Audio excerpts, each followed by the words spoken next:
aldık. Maalesef bir süredir maruz kaldığımız kuraklık, yangın ve sel felaketleri sebebiyle üzüntülü günler geçiriyoruz. Anadolu'nun pek çok yerinde kuraklık sebebiyle tarlalar biçilmeden sürülmek mecburiyetinde kalınmıştır. Neredeyse 4 haftadır gündemimizde olan büyük çaplı orman yangınları da küresel bir sorun haline dönüşmüştür. Ülkemizde 2021 yılında 54 farklı ilimizde çıkan yangınlar yaklaşık 150 bin hektarlık alanı etkilemiştir. Tarihimizin bu en büyük yangınlarında zarar gören alanların 82 bin hektarı Antalya'da, 62 bin hektarı Muğla'dadır. Buna karşılık son dönemde mesela Rusya'da 3 milyon hektarlık, Amerika'da 3 milyon hektarı aşkın, Kanada'da 3 milyon hektara yakın, Meksika'da 600 bin hektarlık bir alan yanmıştır.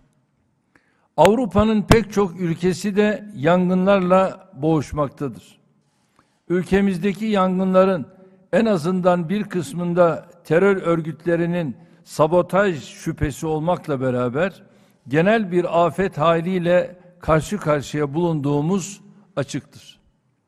Son 1,5 asrın rekorlarının kırıldığı bu dönemde 40 dereceyi bulan hava sıcaklığı, 80 kilometreyi bulan rüzgar hızı ve %9'lar seviyesine inen nem oranı sebebiyle yangınların önüne geçilmekte zorlanılmıştır.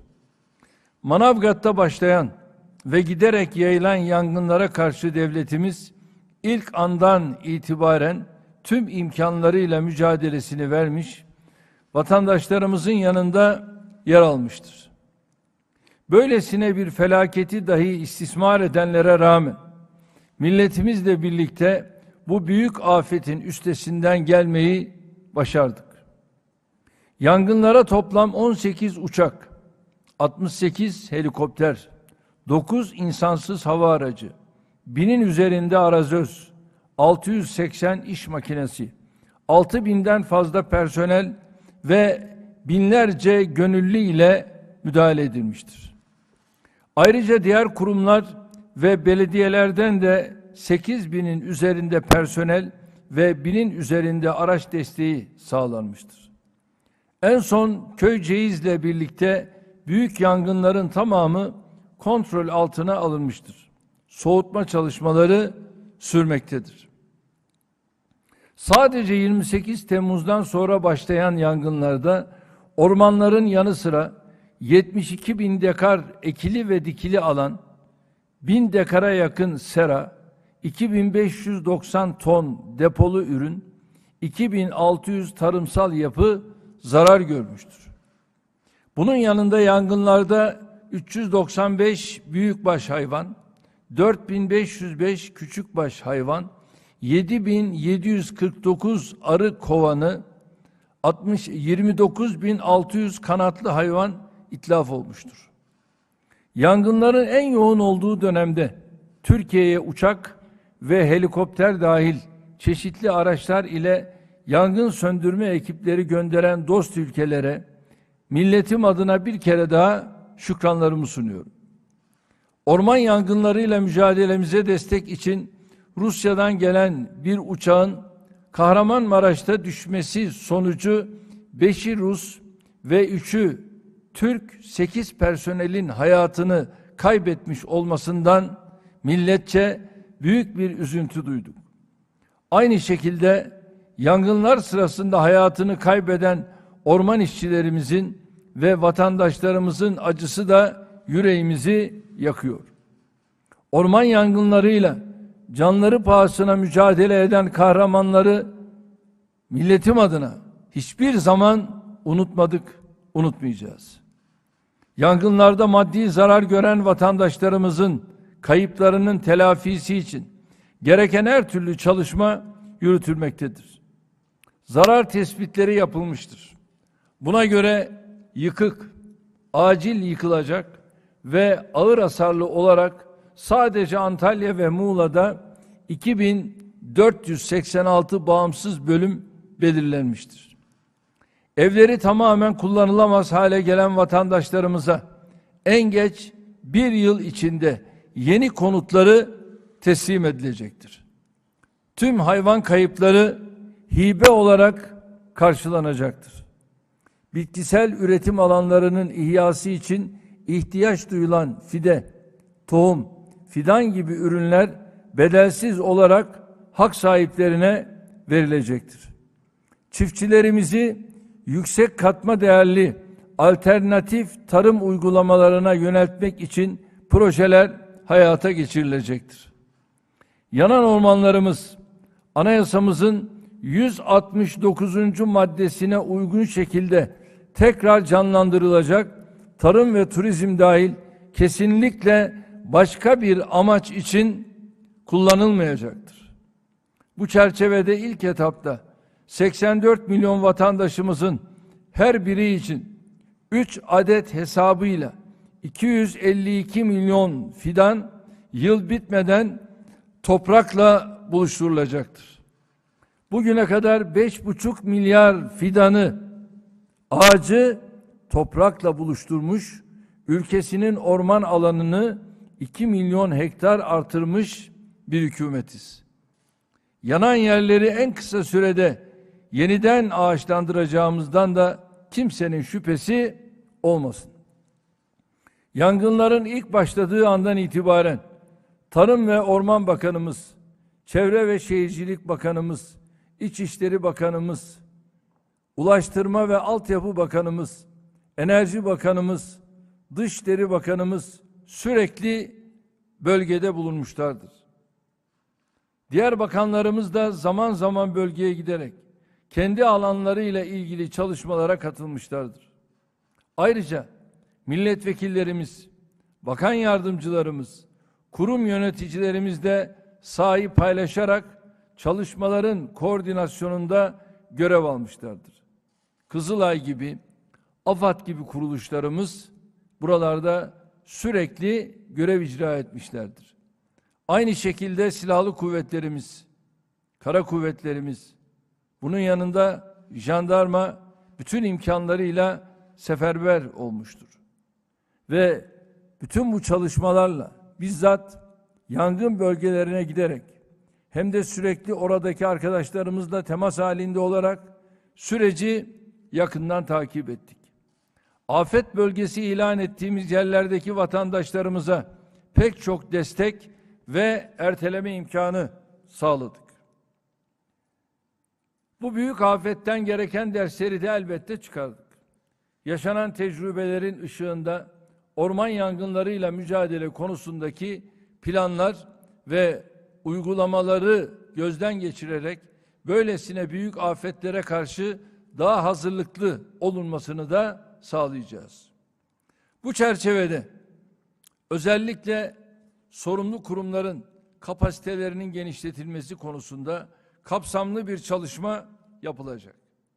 Aynı şekilde afetlerde daha güçlü, etkin ve kapsayıcı bir koordinasyon içinde gereken adımlar atılacak.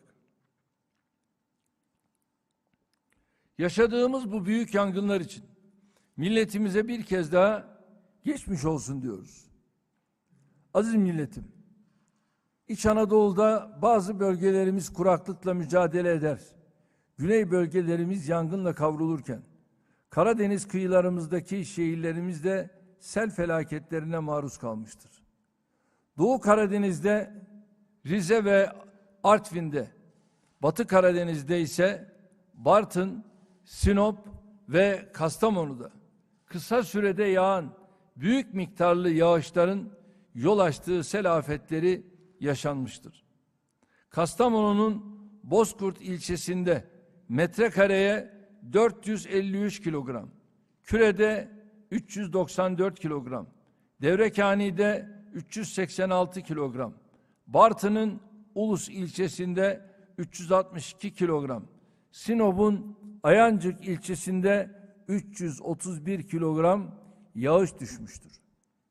Bozkurt ilçemizde son 5 yılın Ağustos ayı yağış ortalaması 31,5 kilogram, yıllık yağış miktarı 774 kilogram civarındayken bu afette birkaç günde 453 kilogram gibi bir seviyeye çıkmıştır. Afet yaşanan öteki ilçelerimizde de benzer tablolarla karşı karşıyayız.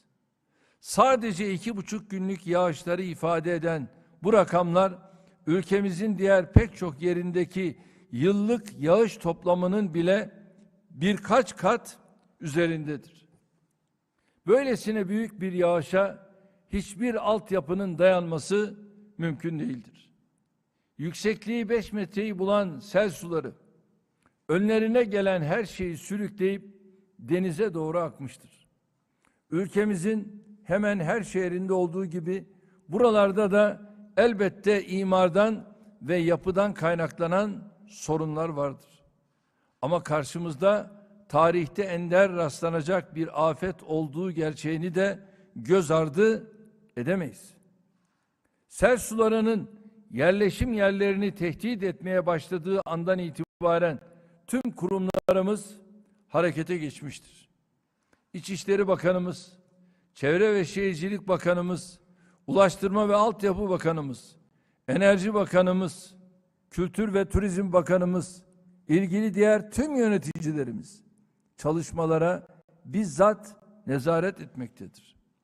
Kimi yerleşim yerlerimiz kara bağlantıları tamamen kesildiği için bir süre müdahaleler sadece hava yoluyla ve botlarla yapılabilmiştir.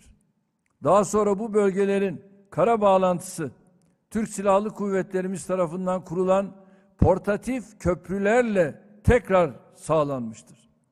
Halihazırda bölgede 10.245 arama, tarama ve kurtarma personeli, 1208 araç, 1292 iş makinesi, 1 sahil güvenlik korveti, 4 sahil güvenlik botu, 48 bot, 22 helikopter, 2 insansız hava aracı, 3 jandarma insanlı keşif uçağı, 83 ambulans, 54 UNKE aracı, 18 itfaiye aracı, su baskınlarının temizlenmesi için gereken yüzlerce araç gereç, mobil enerji ve haberleşme araçları görev yapmaktadır.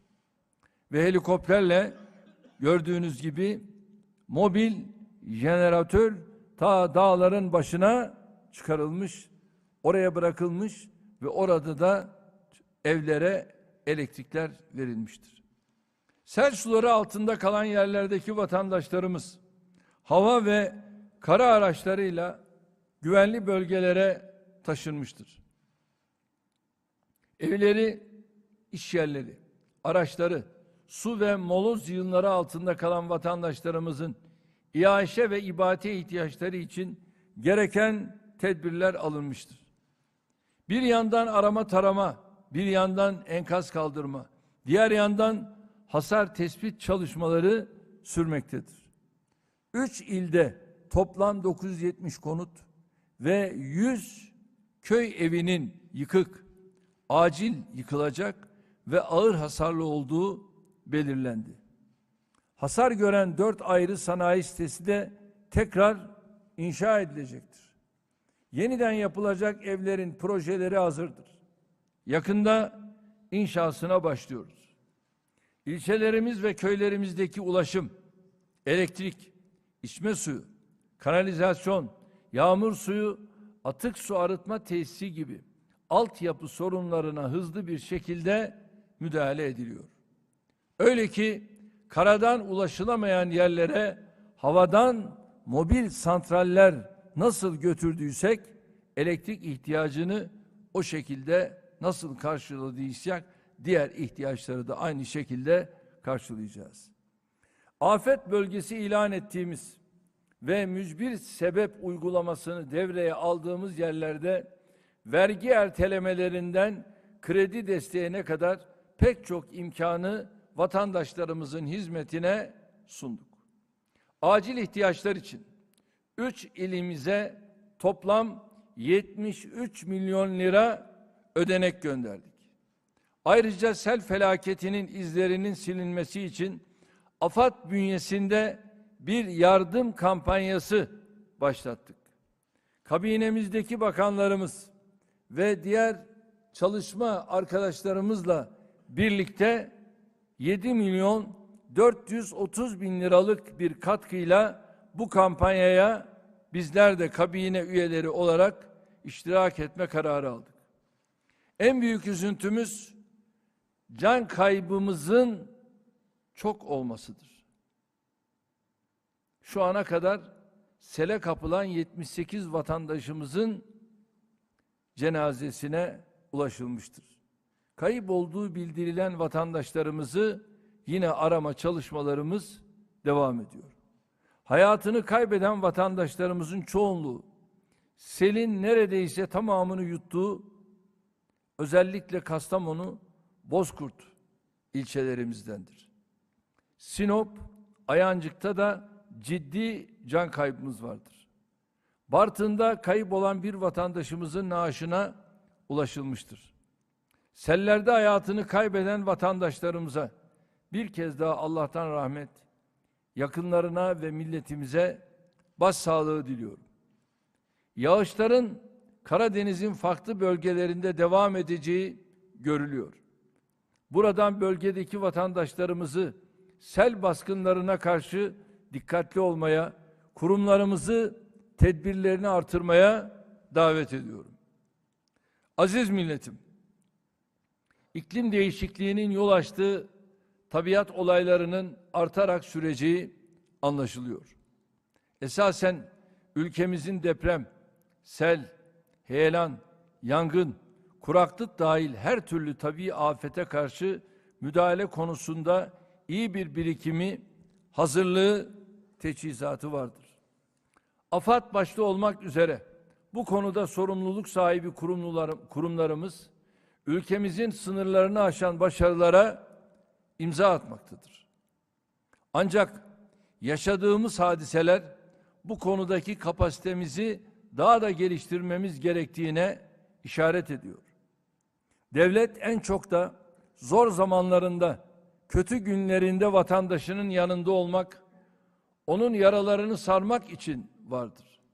Felaket ne kadar büyük olursa olsun, devletin hazırlığının da ona göre artması gerekiyor.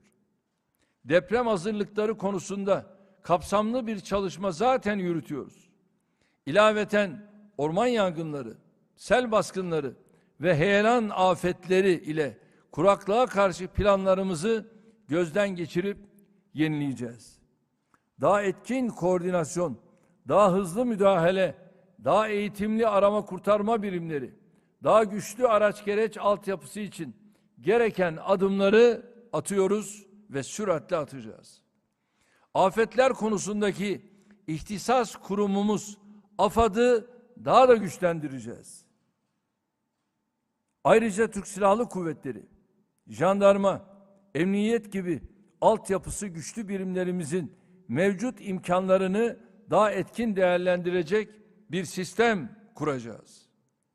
Milletimizi nasıl terör örgütlerinin, darbe heveslerinin, istiklalimize ve istikbalimize göz diken alçakların, ekonomimize tuzak kuranların tasallutuna bırakmadıysak, tabii felaketler karşısında da yalnız bırakmayacağız. Vatandaşlarımız müsterih olsun. Elbette giden canları geri getiremeyiz. Ama bunun dışındaki her türlü kaybı, zararı telafi edecek güce, imkana, kararlılığa hamdolsun sahibiz. Türkiye'yi bir daha geçtiğimiz günlerde 22. yıl dönümüne ulaştığımız 1999 depreminin ardından şahit olduğumuz çaresizlik görüntülerine mahkum etmemek için her tedbiri alıyoruz, almayı da sürdüreceğiz. Son dönemdeki Van, Elazığ, İzmir depremlerinin ardından dünyada örneği görülmedik bir hızla şehirlerimizi nasıl ayağa kaldırdığımızı en iyi milletimiz biliyor. Güneyimizdeki yangın ve kuzeyimizdeki sel felaketleri konusunda da aynısını yapacağız. Yanan her ağacın yerine fazlasını dikeceğiz. Yanan her evi yeniden inşa edeceğiz. Selin yıktığı her binayı daha sağlamıyla tekrar ayağa kaldıracağız. Selin tahrip ettiği her altyapıyı daha iyisiyle yeniden inşa edeceğiz. Heyelanın yol açtığı yıkımları aynı şekilde hızla telafi edeceğiz. Hiçbir mağduriyete, hiçbir mahrumiyete fırsat vermeyeceğiz. Allah'ın izniyle bunların hepsinin de üstesinden geliriz. Önemli olan birliğimize, beraberliğimize, kardeşliğimize sıkı sıkıya sahip çıkmamızdır. Bu konuda herhangi bir sıkıntı yaşamadığımız sürece geleceğimize umutla bakmamızın önünde hiçbir engel yoktur. Büyük ve güçlü Türkiye'nin inşası yolunda verdiğimiz mücadeleye gayretiyle, duasıyla, kalbiyle destek veren, tek yürek ve tek bilek olarak yanımızda yer alan her bir vatandaşıma şükranlarımı sunuyorum. Afetlerin önüne geçilmesi, arama kurtarma, yardım faaliyetleri, altyapının yeniden ayağa kaldırılması çalışmaları için gecesini gündüzüne katarak mücadele veren tüm kamu kuruluşlarımızın, tüm sivil toplum örgütlerinin mensuplarına da teşekkür ediyorum. Günlerce afet bölgelerinde yürütülen çalışmalarda görev alan, yöneten, destek veren herkese bir kez daha teşekkür ediyorum. Bu günler gelip geçer. Geride sadece samimiyetle milletimizin hizmetine koşanlar ile fitne, fesat, fırsatçılık peşinde koşanların bıraktığı iz kalır. Siyasetçisinden gazetecisine ve sosyal medya trolüne kadar ülkesine husumet dolu nice yüreği nasır tutmuş figürün yalanla, çarpıtmayla, tahrikle nasıl milletimizin acısını istismara yeltendiğini de unutmayacağız. Önlerine konan gerçeklere rağmen canla başla görevini yapanların vebaline girerek ısrarla yalanların peşinden koşanları maşeri vicdana havale ediyoruz. Meclisin açılmasıyla birlikte Avrupa'dakine benzer bir sosyal medya düzenlemesini süratle gündeme getirerek bu alandaki kirliliğin de önüne geçmekte kararlıyız. Kim kiminle yürürse yürüsün. Biz milletimizle birlikte hedeflerimize doğru ilerlemeyi sürdüreceğiz. Değerli milletim, dünya 2020 yılı başında ortaya çıkan Covid-19 virüsünün giderek daha da ağırlaşan etkileriyle baş etmeye çalışıyor. Türkiye, salgının ilk gününden itibaren halkına sunduğu sağlık hizmetleri ve destek programlarıyla farkını ortaya koymuş bir ülkedir.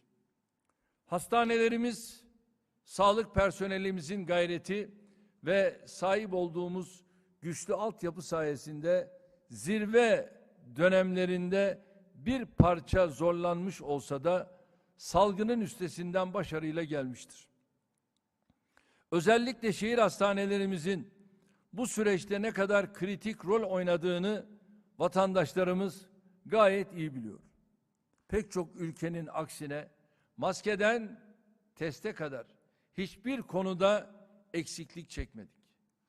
Kamu güvenliği ve gıda tedariki hususunda tıkır tıkır işleyen sistemimiz sayesinde herhangi bir sıkıntıyla karşılaşmadık.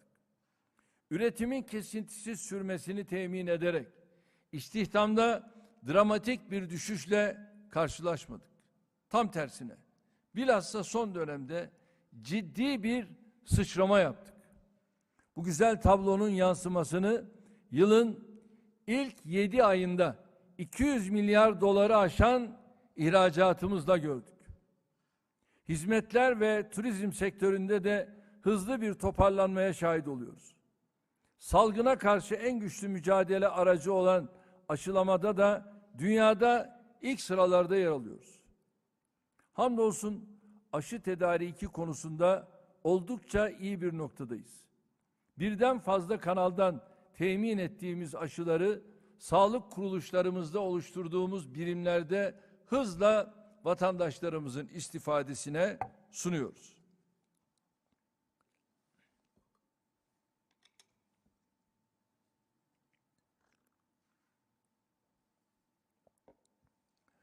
Yerli aşı geliştirme çalışmalarında da inşallah yıl sonuna kadar yaygın kullanım ve üretim safhasına geçmeyi ümit ediyoruz. Toplam aşı sayısında 87 milyonu geçerek ülkemiz nüfusunu çoktan geride bıraktık.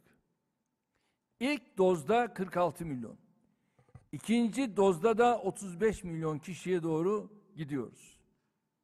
Bu sayıyla birinci doz aşıda nüfusumuzun %73'üne yaklaşırken ikinci doz aşıda ise %55'ine ulaştık. Artık 7 milyonu geride bırakan üçüncü doz aşı uygulamaları da hızla sürüyor. Ancak ülkemizde bazı kesimlerin hala aşıya tereddütle yaklaştıklarını görüyoruz. Aşı çalışmaları gönüllülük esasına göre yürütülmektedir, yürütülecektir. Türkiye Cumhuriyeti Devleti'nin Cumhurbaşkanı ve 3 doz aşısını da olmuş bir bireyi sıfatıyla milletimin karşısındayım. Şayet bu salgına karşı başka bir tedbir mevcut olsaydı onu da değerlendirmekte tereddüt göstermezdik. Sürekli dönüşen ve değişen virüse karşı halihazırda aşı dışında bir korunma yöntemi bulunmuyor. İş yerlerinden eğitim kurumlarına, sosyal faaliyetlerden dış seyahatlere kadar her alanda huzurla hayatımızı sürdürebilmemiz hepimizin aşı olmasına ve aşılarını tamamlamasına bağlıdır. Son dönemde salgın sebebiyle hastanelere yatan, yoğun bakıma alınan, entübe edilen, hayatını kaybeden hastaların çok büyük bir bölümünün aşı yaptırmayanlardan oluştuğunun altını özellikle çizmek istiyorum. Şu anda aralarında Ankara ve İzmir'in de bulunduğu 33 ilimiz aşılamada %75 sınırını geçerek mavi listeye girmiştir. Aşılamada %65-75 arasında yer alan illerimiz sarı, %55-65 arasında yer alan illerimiz turuncu listededir. Aşılamada %55'in altında kalan Şanlıurfa, Mardin, Bitlis, Muş, Gümüşhane ve Diyarbakır illerimiz ise kırmızı listede yer almaktadır. Bu illerimizde yaşayan kardeşlerimizden başlayarak tüm vatandaşlarıma bir kez daha aşılarını derhal olmaları çağrısında bulunuyorum. Ülkemizin ve milletimizin bu musibetin yol açtığı sıkıntılardan süratle kurtulması, eğitimde, sağlıkta, sanayide, ticarette, turizmde ve hayatın her alanında selamete ermemiz, bu konuda elde edeceğimiz başarıya bağlıdır. Eylül ayında okullarına kavuşmayı bekleyen milyonlarca ilk, orta, lise ve üniversite öğrencilerimizin çeşitli sektörlerde işlerine dört elle sarılan vatandaşlarımızın geleceğinin bu konuda kat edilecek mesafeye bağlı olduğunu aklımızdan çıkarmamalıyız. Okullarda 6 Eylül'de yüz yüze eğitimin başlamasıyla birlikte öğrencilerle irtibatlı ancak henüz aşı olmamış öğretmen ve diğer personelin haftada en az 2 defa PCR testi yaptırmasını isteyeceğiz. Aynı şekilde aşı olmayan üniversite öğrencilerimizin ve üniversite çalışanlarımızdan da düzenli PCR testi yaptırmalarını talep edeceğiz. Uçak ve şehirler arası otobüs yolculuğu, konser, tiyatro ve sinema gibi insanların toplu olarak bulunduğu faaliyetler için de zorunlu PCR testi uygulamalarını devreye alacağız. Dünyada kimi ülkelerin aşı olmayanlara yönelik çok ciddi kısıtlamalar getirdiğini görüyoruz. Ülkemizde böyle bir zorlamaya ihtiyaç duyulmadan vatandaşlarımızın kendi istekleriyle aşılarını olacaklarına inanıyorum. Türkiye salgınla mücadelede olduğu gibi aşı konusunda da dünyada ilk sıralarda yer almayı sürdürme başarısını gösterecektir. Bu vesileyle tamam diye ifade ettiğimiz temizlik konusunda, maske konusunda, mesafe konusunda bu kurallara riayet özellikle bizim sağlığımızın temel esasıdır. Özellikle son dönemde yeniden tokalaşma, sarılma gibi kültürümüzde var olan selamlaşma yöntemlerinin arttığı görülüyor. Vatandaşlarımızdan bir müddet daha bu konularda sabırlı olmalarını istiyorum. İnşallah her şeyi gönlümüzce yaşayacağımız günler yakındır. Aziz milletim, biz binlerce yıldır geniş bir coğrafyada kesintisiz devlet ve hatta devletler sahibi olarak yaşamış bir toplumuz. Anadolu'da da 1000 yıldır Selçuklu, Osmanlı ve Cumhuriyet silsilesiyle devletimizin güvenli, huzurlu, bereketli sınırları içinde hayatımızı sürdürdük. Osmanlı'nın tarih sahnesinden çekilişi sırasında Balkanlardan Kafkaslara, Kuzey Afrika'dan Ege adalarına kadar pek çok yerden Anadolu'ya milyonlarca insanımız göç etmiştir. Öyle ki Cumhuriyetimizin kurucusu Gazi Mustafa Kemal başta olmak üzere yeni devletimizin kuruluşunda öncü rol üstlenen pek çok sembol ismin doğup büyüdükleri topraklar ülkemiz sınırları dışında kalmıştır. Cumhuriyet döneminde de yakın coğrafyamızda başı dara düşen milyonlarca kardeşimiz ülkemize sığınarak burada yeni bir hayat kurmayı sürdürmüştür. Vatandaşlarımızdan pek çoğunun babalarından, dedelerinden, atalarından Anadolu'ya geliş hikayelerini dinlediğine inanıyorum. Tarih, inanç, kültür ve soy birliğimiz olan bu kardeşlerimiz dışında farklı coğrafyadan insanlar da çeşitli sebeplerle ülkemize gelmiş, bir süre veya ömrünün sonuna kadar burada yaşamıştır. Asırlar boyunca Anadolu'nun garipler yurdu olarak anılmasının sebebi işte bu vasfıdır. Bu topraklara gelip de zorla yüz geri edilen hiç kimse yoktur. Yakın coğrafyamızda bir süredir yaşanan istikrarsızlıklar, savaşlar, iç çatışmalar, katliamlar ve bunlara bağlı huzursuzluklar Anadolu'ya yeni bir göç dalgası başlatmıştır. 1980'li yılların sonunda Bulgaristan'dan ülkemize gelen yüz binlerce kardeşimizi hatırlıyoruz.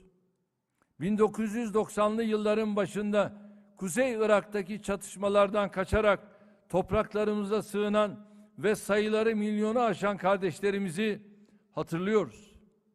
Yine aynı yıllardan itibaren ülkelerindeki ekonomik sıkıntılar sebebiyle çalışmak için Balkanlar ve Kafkaslardan bizim şehirlerimize gelen yüz binlerce insanı hatırlıyoruz.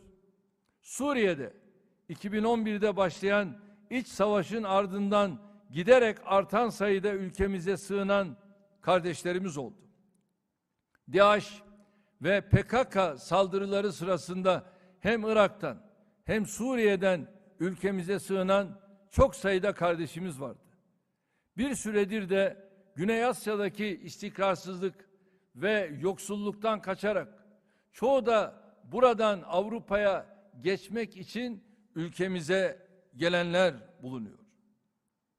Türkiye elbette isteyenin istediği gibi elini kolunu sallayarak girip çıkabileceği, dilediği gibi hareket edebileceği sahipsiz bir ülke değildir. Devletimiz öncelikle 84 milyon vatandaşının güvenliğinden ve refahından sorumludur. Bununla birlikte biz sadece kendimizi düşünerek kapımıza gelenlere sırtımızı dönecek cibilliyette, karakterde bir toplumda değiliz. Âlicenap milletimiz tarihin her döneminde olduğu gibi bugün de elindeki imkanları kendisine sığınan kardeşleriyle bölüşmekten asla geri durmamıştır. Halihazırda ülkemiz 3,6 milyonu Suriyeli sığınmacı, 1 milyon 100 bini ikamet sahibi yabancı ve 314 bini uluslararası koruma kapsamındaki misafir olmak üzere yaklaşık 5 milyon kişiye ev sahipliği yapmaktadır. Bunun yanında düzensiz göçmen diye isimlendirdiğimiz sınırlarımızdan kaçak giriş yapan kişiler de mevcuttur. Sınır güvenliğimizi artırmak için bir süredir devam ettirdiğimiz çalışmaları hızlandırdık. Özellikle İran sınırımızı göç, kaçakçılık ve terör faaliyetlerine karşı güvenlik duvarı, kanal ve elektronik sistemlerle kontrol altına alma çalışmalarında sona gelmek üzereyiz. Türk Silahlı Kuvvetleri, jandarma ve emniyet personelimizi güvenlik korucularımızla buraları takviye ediyoruz. Geri gönderme merkezlerimizin sayısını ve kapasitesini artırarak düzensiz göçmenlerin kontrollü bir şekilde ülkelerine dönüşünü sağlıyoruz.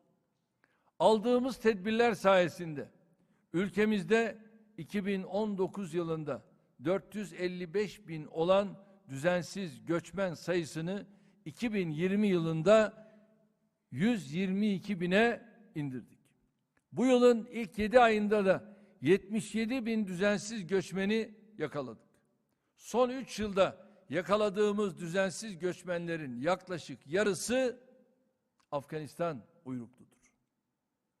Halen ülkemizde yaklaşık 180 bini kayıtlı ve 120 bini kayıtsız olmak üzere toplamda 300 bin civarında Afganistanlı olduğunu biliyoruz. Yani bu ana muhalefetin dediği gibi veya ana muhalefetin yanındaki bu muhaliflerin dediği gibi 1,5 milyon Afganlı ülkemizde kesinlikle yok. Bunların hepsi birer yalan. Bu yalanlara da lütfen milletçe inanmayalım. Bu ülkedeki istikrarsızlık ve iç çatışmalar arttıkça ülkemize gelen düzensiz göçmen sayısının da yükseldiğini görüyoruz. Türkiye'nin Afganistan'da barışın, huzurun ve istikrarın tesisi için gösterdiği yoğun gayretin gerisindeki sebeplerden biri de budur.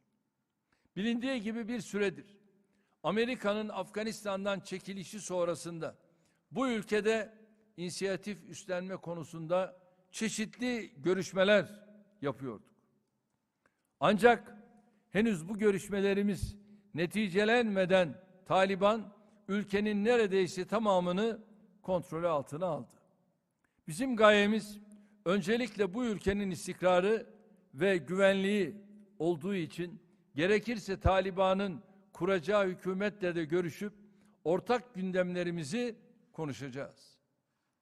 Afganistan'da çeşitli sebeplerle bulunan 5.000 vatandaşımızdan geri dönmeyi talep eden 500'ü ile 83 yabancıyı ülkemize getirdik. Halen dönüş için sıra bekleyen ve sayıları 300'ün altında olan vatandaşlarımızı da en kısa sürede ülkemize nakledeceğiz. Diğer yandan düzensiz göçmenlerin ülkemizde yol açtığı huzursuzluğun farkındayız. Esasen dünyada bu kadar sığınmacıyı barındırıp da bu kadar az asayiş sorunuyla karşılaşan bir başka ülke yoktur. Münferit bir takım hadiselerin medya ve sosyal medya vasıtasıyla farklı boyutlarda takdim edilmesini iyi niyetli bulmuyoruz. Muhalefetin bu konudaki nefret söylemlerini de tehlikeli ve art niyetli olarak değerlendiriyoruz. Türkiye elbette yol geçen hanı değildir. Bu ülkenin kanunlarına, kurallarına, düzenine uymayanların kaos çıkartacak tavırlar sergilemesine asla izin vermeyiz. Zaten bu tür davranışlar içine girenler yakalanarak derhal sınır dışı edilmektedir. Ülkemizde hukuk herkes içindir. Misafirlerimiz de bunun dışında değildir. Ancak sığınmacıları ve düzensiz göçmenleri kendi kirli gündemlerine meze etmek isteyenlere de göz yummayız. Hele hele kamu güvenliğini tehdit edecek şekilde bu insanların hayatlarına kastedenleri, yağmaya yeltenenleri asla affetmeyiz. Aldığımız sınır tedbirleri ve düzensiz göçmenleri süratle ülkelerine gönderecek mekanizmaları güçlendirmemiz sayesinde inşallah bu sıkıntıları yakında büyük ölçüde çözeceğiz. Tabii şu gerçeği de Avrupalı dostlarımıza hatırlatmamız gerekiyor. Milyonlarca insanın cazibe merkezi haline gelen Avrupa, sırf kendi vatandaşlarının güvenliğini ve refahını korumak için sınırlarını sert bir şekilde kapatarak bu sorunun dışında kalamaz. Üstelik Avrupa bu tutumuyla sadece uluslararası hukuku ihlal etmekle kalmıyor. İnsani değerlere de sırtını dönüyor. Türkiye'nin Avrupa'nın mülteci ambarı olmak gibi bir görevi, sorumluluğu, mecburiyeti de yoktur. Biz ülke olarak sınırlarımızı güçlü bir şekilde kapattıktan ve mevcut düzensiz göçmenleri evlerine gönderdikten sonra bu insanların diğer kanallardan nereye gideceği kendi bilecekleri iştir. Ülkemizdeki Suriyeliler meselesi ise farklı bir konudur. Bu insanlardan dilimizi öğrenerek, mesleki yeteneklerini geliştirerek, sosyal uyumu sağlayarak ülkemizde kalacak elbette olacaktır. Ama bunu başaramayanların kendi ülkelerindeki durumun iyileşmesine paralel şekilde evlerine dönüşlerine yardımcı olmak da bizim kendi vatandaşlarımıza karşı sorumluluğumuzun gereğidir. Nitekim şu ana kadar yaklaşık 450 bin Suriyeli kardeşimiz de kendi rızalarıyla ülkemiz güvenli hale getirdiği bölgelere dönmüştür. Afganistan'a gönderdiğimiz kişi sayısı da 235 bini bulmuştur. İnşallah bu konuda kurumlarımızın yürüttükleri kapsamlı çalışmaları hızla sonuçlandırıp orta vadede meseleyi tamamen çözeceğiz. Bizim inancımızda, tarihimizde, kültürümüzde, topraklarımıza sığınmış insanlara karşı haksız şekilde nobranlık yapmak, hele hele canlarına, mallarına, ırzlarına kastetmek kesinlikle yoktur. Misafirlerimizden suç işleyenler olursa herkes gibi onlar da hukuk önünde hesabını verirler. Bunun dışındaki yöntemlerin ülkemize ve milletimize yakışır tarafı olmadığının altını bilhassa çizmek istiyorum. Kendi vehimleri veya sinsi hesapları sebebiyle masumun canına ve malına el uzatanların karşılarında sadece devleti değil, milleti de bulacaklarına inanıyorum. Çünkü milletimiz bunca badireyi kendi gücü ve mücadelesi yanında el uzattığı, kol kanat gerdiği mazlumların duası sayesinde atlattığını gayet iyi biliyor. Rabbim yar ve yardımcımız olsun. Rabbim ülkemizi her türlü kazadan, beladan, afetten, fitneden, fesattan muhafaza eylesin. Bu duygularla bir kez daha hepinize sevgilerimi, saygılarımı sunuyorum. Kalın sağlıcakla.